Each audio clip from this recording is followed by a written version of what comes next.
तर सध्याची परिस्थिती पाहता भारत पाकिस्तानवर कोणत्याही क्षणी हल्ला करू शकतो असंच काहीसे चित्र आणि पाकिस्तानला सुद्धा याची पूर्ण कल्पना आहे।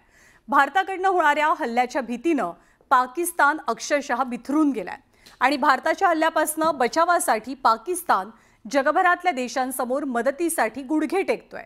पण खुलेपणानं कुणीही पाकिस्तानला पाठिंबा दिलेला नाहीये, तर दुसरीकडे जागतिक पातळीवर भारताला पाठिंबा देणाऱ्यांची संख्या चांगलीच वाढतेय।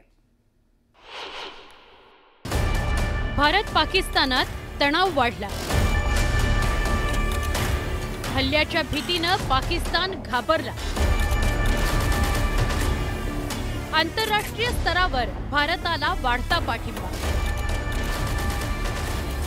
मदतीकरता पाकची मित्र राष्ट्रांकडे याचना। पहलगाम दहशतवादी हल्ल्यानंतर भारताकडून होणाऱ्या संभाव्य हल्ल्याआधीच पाकिस्तानने कांगावा सुरू केलाय।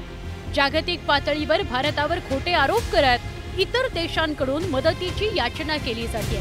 मात्र अमेरिका आणि रशियासारख्या महासत्तांनी भारताच्या बाजूने उभं राहत पाकिस्तानला त्याची लायकी दाखवून दिली आहे। महासत्ता भारताच्या पाठीशी। अमेरिकेचे राष्ट्राध्यक्ष डोनाल्ड ट्रम्प यांनी पहलगाम हल्ल्याचा कडक शब्दात निषेध केला, तर रशियाचे राष्ट्राध्यक्ष व्लादिमीर पुतिन यांनी मोदींना फोन करत दहशतवादाविरोधात लढाईत आपण भारताच्या सोबत आहोत असं सांगितलं।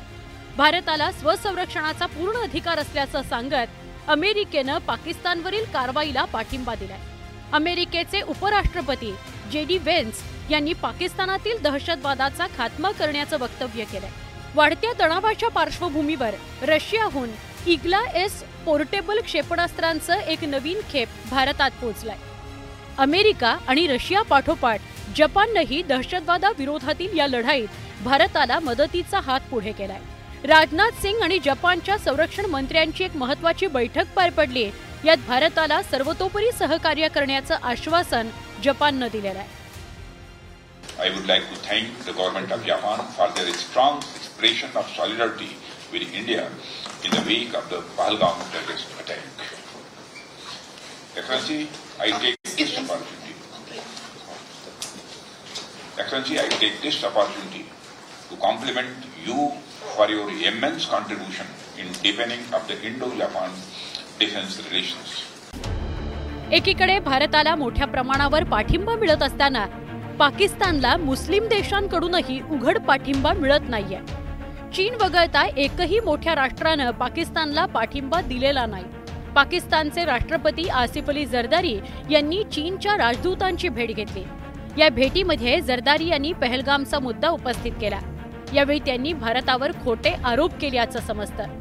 दुसरीकडे तुर्कस्ताननं आपली लढाऊ युद्धनौका पाकिस्तानला पाठवली आहे। कराची बंदरात ही तुर्कस्तानची युद्धनौका दाखल झाली आहे। तुर्कस्तान आणि पाक नौदलाकडून सराव केला जातोय, तर इराणकडून दोन्ही देशांमध्ये मध्यस्थीचे प्रयत्न करण्यात येत आहेत। इराणचे परराष्ट्र मंत्री भारत आणि पाकिस्तानचा दौरा करणार आहेत। सुरुवातीला पाकिस्तानला जाणार असून त्यानंतर ते दिल्लीत दाखल होतील। दोन्ही देशांमधील द्विपक्षीय संबंधांच्या पार्श्वभूमीवर त्यांचा हा दौरा आहे। दहशतवादाविरोधातील या लढाईत भारताच्या बाजूने अमेरिका, रशिया, स्वीडन, फ्रान्स दंड थोपटून उभे आहेत, तर पाकिस्तानच्या बाजूने सध्या तरी केवळ चीन आणि तुर्कस्तान असल्याचं बघायला मिळत आहे। मुस्लिम देशांपैकी इराण, UAE, सौदी अरेबिया आणि कतारनं उघडपणे कुणाचंही समर्थन केलेलं नसलं तरी दोन्ही देशांमधील तणावावर त्यांचंही लक्ष लागून राहिलंय। आखाती अरब देश या सगळ्यामध्ये काय भूमिका बजावतात त्यालाही महत्त्व आहे, पण गेल्या काही वर्षात सातत्याने सौदी अरेबिया असेल, UAE असेल किंवा अन्य सगळे आखाती अरब देश आहेत, त्यांची भूमिका ही पूर्वी ते अतिशय पाकिस्तानच्या जवळचे होते, पण आता ते भारताच्या जवळ आलेले आहेत आणि या दहशतवादी हल्ल्यानंतरही तीच भूमिका त्यांच्याकडनं व्यक्त झालेली आहे।